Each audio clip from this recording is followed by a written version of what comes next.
I watched, every detail clear on the grainy security feed, her hand resting on his chest, his lips brushing hers, right beneath the chandelier I had chosen for the building I paid for.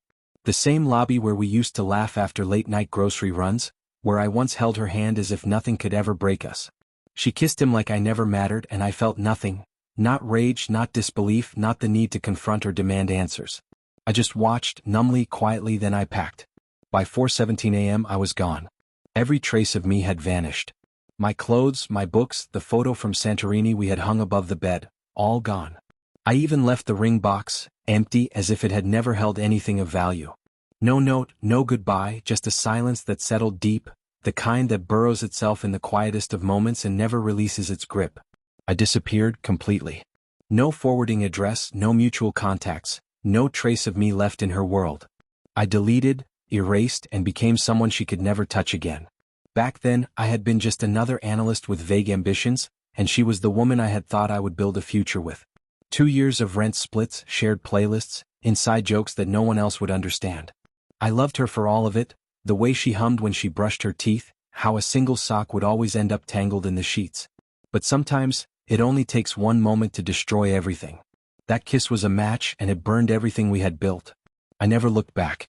I never let her see me unravel. Instead, I focused, I rose, and I built something from the wreckage. I became the storm. 9 years later, I sat at a long glass table, the city skyline stretching out behind me. I wasn't supposed to be at the final interviews for our executive marketing role, but something in the air shifted, pulling me in. Then she walked in. Her hair was longer, her eyes dimmer. She still wore the necklace I bought her from a street vendor in Florence, the one she'd always called her lucky charm. Maybe the luck had run out. She didn't recognize me at first. Why would she? Everything about me had changed, my name, my posture, my edge. But when I leaned forward and said her name, I saw it all collapse inside her. She tried to hold it together, fumbling with her resume, answering my questions with a trembling voice. She searched my face for something, mercy maybe, but I gave her none. Just cold, precise professionalism. That was the first strike. The call started that night, blocked numbers over and over. By morning, my phone was lit up with 143 missed calls. I ignored them all. Instead, I studied her, tracked her resume, quietly pulled the strings. I bought out her last employer, and like that, her job offers evaporated. The market turned cold. 3 weeks later, she showed up in my lobby, not kissing anyone this time, just pacing, desperate. Security asked if I wanted her removed. I told them, no. Let her see. Let her breathe it in. The polished stone floors. The quiet power. The empire I had built from her betrayal. I met her outside, briefly.